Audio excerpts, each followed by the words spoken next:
ربنا إنك أنت العليم الحكيم ولا حول ولا قوة إلا بالله العلي العظيم ولا حول ولا قوة إلا بالله العزيز العليم التعلم التعليم التذكر والتذكير والنفع والانتفاع والإفادة والاستفادة الحث على تمسك بكتاب الله سنة رسوله وعلى الهدى والدلالة على الخير ابتغاء وجه الله قرب ثوابه سبحانه وتعالى. Baik, kita kuliah pertama kita pagi ni insya-Allah lah dah seterusnya. Kita guna kitab Minhajul Abidin karangan Imam Al-Ghazali rahimahullah yang mana diterjemahkan oleh Syekh Daud Al-Fatani. Jadi kita hadiahkan dulu Al-Fatihah kita kepada junjungan Nabi sallallahu alaihi wasallam, kepada pengarang asal bagi kitab ini Imam Al-Ghazali, dan juga kepada penterjemah Syekh Daud bin Abdullah Al-Fatani. Syai'un lillahi lahumul Fatihah. A'udzu billahi minasyaitonir rajim. Bismillahirrahmanirrahim. Alhamdulillahi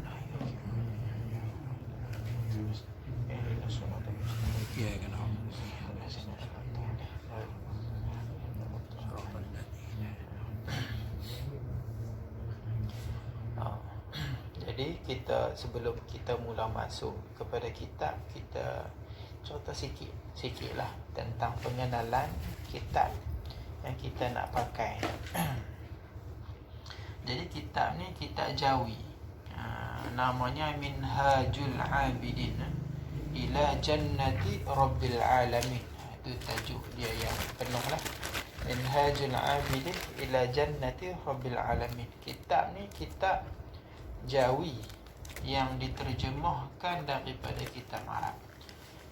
Kitab Arab dia Minhaj juga, Minhajul Abidin juga. Jadi Minhajul Abidin ni ada dua lah, satu Arab, satu yang Jawi. Yang Arab pun saya baca juga di pondok lah, hari Isnin, Selasa dengan Khamis. Kalau yang Jawi saya baca di Taman Mak Wazir subuh hari Ahad. Kalau yang di sini kira tempat yang kedua lah, kitab Minhaj yang saya baca lah. Baik.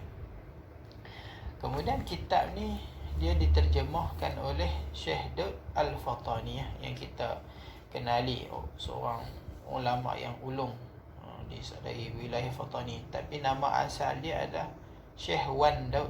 Asal dia ni keturunan Wan Daud bin Wan Abdullah bin Syekh Wan Idris, ataupun orang panggil Wan Seni, Wan Idris tu. Dia pun ni daripada Al-Fatani. Susur jalur dia dari sebelah ibu dan juga dari sebelah ayah dia sampai kepada Faqih Ali, Wan Faqih Ali, seorang ulama masyhur Fatani dulu. Dan kalau sambung lagi sampai atas, keturunan dia sampai kepada Sayyiduna Al-Muhajir, kemudian sampai lagi naik ke atas kepada Sayyiduna Husain bin Ali bin Abi Talib, yang mana suami kepada Sayyidatina Fatimah Zahra binti Rasulullah sallallahu alaihi wasallam. Jadi Syekh Daud ni dia keturunan Rasulullah juga. Ikut silsilah keturunan Syekh Daud ni, dia keturunan Rasulullah, daripada Sayyidina Husain. Kemudian anak-anak cucu dia yang dari di sebelah Hadramut sana tu berpindah sampailah di sebelah Fatani. Tempat kelahiran Syekh Daud ni di sebelah Parit Marhum Krisik. Di sebelah Fatani, yang mana tempat Syekh Maulana Malik Ibrahim Wali Songo, sebelum dia pergi ke Jawa, dia singgah di situ dulu, di Krisik dulu. Di situlah Syekh Daud Al-Fatani ni mengaji lama. Permulaan pengajian dia dengan keluarga dia sendiri, sebab keluarga dia ni keluarga orang-orang alim. Dia menuntut dengan pak menakan dia, dengan ayah dia. Kemudian ada sebahagian juga yang mengatakan dia pernah pergi ke sebelah Aceh, ke sebelah Indonesia, dan dia pernah sempat bertemu dengan Syekh Abdul Samad Al-Falimbani orang Palembang, pengarang kitab Sabilal Muhtadin, yang mana Syekh Abdul Samad pernah mengambil orang panggil ijazah ijazah muqaranah ke apa tak, dengan Syekh Dut Al-Fatani. Dan dia pergi sambung ngaji di Mekah selama 30 tahun di Mekah. Dia duduk Mekah 30 tahun, kemudian di Madinah 5 tahun. Dia pernah balik berkhidmat di Fatani, tapi tak lama sebab perang Syam waktu tu, dan dikatakan Syekh Dut Al-Fatani turun berperang sekali. Ulama-ulama dulu ni frontliner. Mereka bukannya duduk di rumah bayang je tak. Waktu ketika ada seruan jihad, ulama ni dia tak lari. Sebab apa? Hati mereka ni dia asuh dengan cinta kepada syahid. Setiap hari minta doa, ya Allah, minta kita mati syahid. Sebab mati syahid ni mati yang mulia. Maka kita ni kalau boleh mintalah mati syahid. Sebab hadis menyebut kalau kita ni rajin minta mati syahid, maka kita akan syahid walaupun di atas firash, walaupun di atas katil. Mati syahid ni banyak jenis lah. Tak mestinya syahid dengan angkat pedang dah kan. Habis itu Syekh Dut Al-Fatani, kemudian tak lama tu dia patah balik pergi ke sebelah Mekah, duduk di Mekah sana, dan dia meninggal di sana dan di makam di Taif, di sebelah kubur sepupu baginda Rasulullah sallallahu alaihi wasallam, iaitu Sayyidina Abdullah ibnu Abbas. Perkuburan dia, kubur dia duduk sebelah Ibnu Abbas, itu Syekh Dut Al-Fatani. Bertabi ulama dulu ngaji lama, duduk Mekah saja 30 tahun, Nyah saja 5 tahun. Campak. Kalau ada setengah kata pergi ngaji ke Aceh, tapi di Aceh tak lama lah. Orang kata ulama dulu ngaji lama-lama, bukan ngaji sat-sat untuk karang-karang kitab macam ni. Jadi cuma ulama-ulama kita kemudian ni tak boleh dengan mudah-mudah lah nak mempertikai ulama dulu-dulu. Ulama dulu-dulu yang masyhur yang karang kitab tu, pengajian mereka ni bukan sat-sat. Dia pengaji belakang dah kitab-kitab ni. Dan di antara karangan dia Kifayatul Muhtadi, itu karangan Syekh Dut Al-Fatani lah. Kifayatul Muhtadi fi Usulil I'tiqadil Mursyidin. Ada lagi nama kitab Sulamul Mubtadi fi Ma'rifatil Muhtadi. Ada lagi kitab hak masyhur Furu' Masail wa Usulul Wasail. Itu kitab karangan dia lah yang kita pakai, dan juga yang masyhur digunakan juga di pondok-pondok, Bughyatut Tullab. Bughyatut Tullab. Ada 2 kitab Jawi yang dalam bab fiqh yang kebanyakan pondok-pondok tu diguna pakai lah. Salah satunya Bughyatut Tullab. Bab rubu' ibadah sahaja 1 jilid, lebih kurang tebal lagu ni lah. Bughyatut Tullab. Dan juga yang tebal juga guna pakai kebanyakan pondok, kitab Sabilal ataupun Sabilul Muhtadin. Tebal itu juga kitab karangan Syekh Arsyad. Dan yang paling banyak diguna pakai hatta di sini, diajak di mana-mana, hatta di masjid Masjid Salahuddin, kitab Bunyatul Musalli. Ramai orang pakai di pondok ke di surau kan, pakai kitab tu, Bunyatul Musalli, karangan Syekh Dut Al-Fatani. Ada juga kitab yang khas untuk penuntut ilmu, adab-adab macam pelita penuntut. Syekh Dut pun ada karang juga, namanya Hidayatul Muta'allim wa Umdatul Muallim. Itu nama kitab yang Syekh Dut karang lah. Ada kitab Arab pun ada, kitab Jawi pun ada. Cuma kitab Arab Syekh Dut ni dia tak tersebar sangat, sebab zaman tu bukannya zaman cetakan, zaman tulis tangan saja kan. Jadi tak ramai sangat nak menyalin dia punya karangan tu. Jadi ada yang tersimpan, yang sampai dibawa balik di sebelah Asia ni, maka hak ada tu depa cetak dan depa sebarkan. Itu di antara kitab yang yang tersebar dari kitab dia lah. Baik. Kemudian itu penterjemah. Adapun pengarang asalnya Imam Al-Ghazali, dia punya biodata kita akan cerita kemudian. Sebab Syekh Duk ni sendiri dia cerita sikit tentang Imam Al-Ghazali. Kalau kita jauh ini muka surat ketiga. Nanti pada sampai situ kita akan cerita sikit sebanyak tentang biodata Imam Al-Ghazali. Siapa sebenarnya Imam Al-Ghazali? Jadi kitab ni, kitab Minhajul Abidin ni, kitab nak membicarakan ilmu tasawuf. Nama dia pun nama Minhajul Abidin. Minhaj ni kita kata macam jalan, tariqah ataupun metod bagi Al-Abidin. Al-Abidin ni ahli-ahli orang-orang yang beribadah ila jannati Rabbil Alamin, yang nak menuju kepada syurga Rabbil Alamin. Ini kitab Minhaj.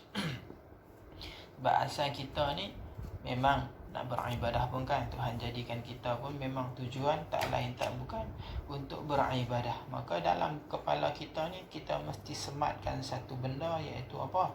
Ibadah.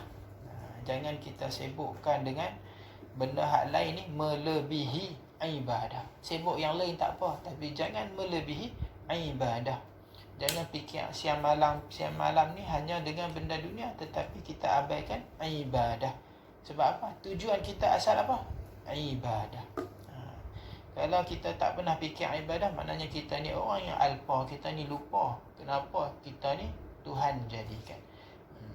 Maka ilmu ini asalnya daripada siapa? Tak ada di zaman Nabi ke? Tak. Ilmu ini ada di zaman Nabi. Cuma tak ada lah nama kitab tasawufnya. Zaman Nabi dia tak ada kitab-kitab. Ilmu fiqah pun tak ada pun dibukukan di zaman Nabi. Ilmu usuluddin, ilmu kalam pun tak ada di buku zaman Nabi ni. Dia ajar macam tu saja.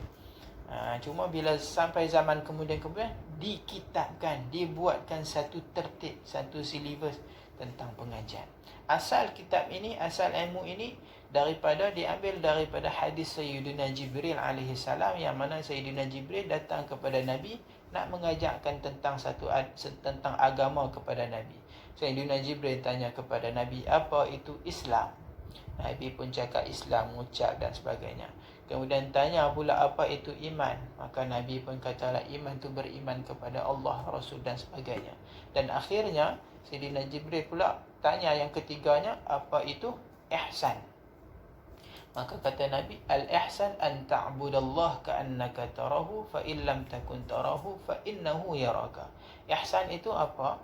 Ihsan ni maknanya kita buat baik, buat suatu benda dengan baik. Maka ihsan tu Nabi kata an ta'budallah, engkau beribadah kepada Allah, ka'annaka tarahu, seperti engkau melihat Allah.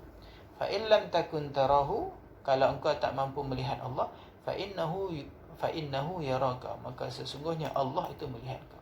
Jadi kita ni setiap masa perlu ada apa di dalam hati ini? Kalau di dalam istilah ilmu tasawufnya, muraqabah. Hati kita ni ada muraqabah, yuraqib, mengintai. Kalau kita jawi kata mengintai, maksudnya apa? Tak lupa. Itu maknanya.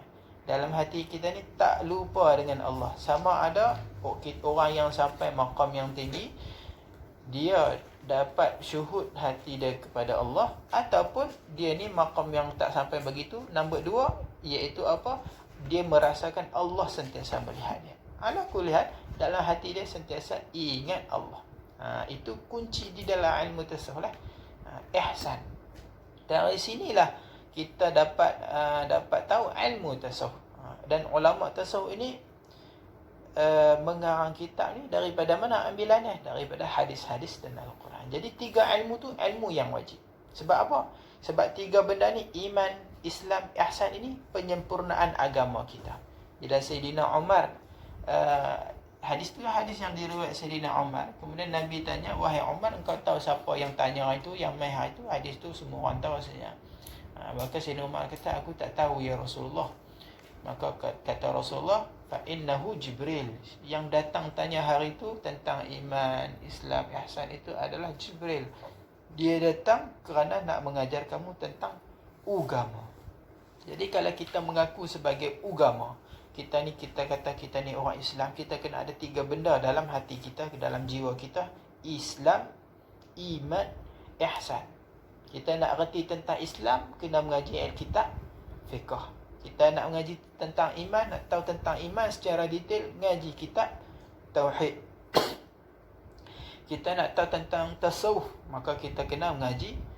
Nak katakan kita nak tahu tentang ihsan, maka kita kena mengaji kitab tasawuf. Jadi apa hukum mengaji ilmu tasawuf ni? Fardu ain. Fardu ain.